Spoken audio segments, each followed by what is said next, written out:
Houthi kembali memperingatkan militer Israel dan rezim-rezim yang bersekongkol mengenai kemampuan Yaman.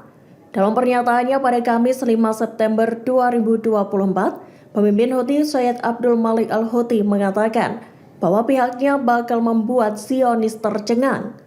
Pasalnya, Houthi mengaku menemukan teknologi baru yang belum pernah ada sebelumnya.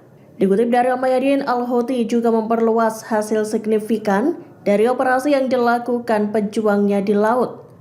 Ia pun menyatakan bahwa hal yang sama akan dirasakan musuh di darat. Syed al-Houthi menegaskan rakyat Yaman tak akan menyia-nyiakan upaya untuk memperjuangkan Palestina.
Download Tribun X sekarang, menghadirkan lokal menjadi Indonesia.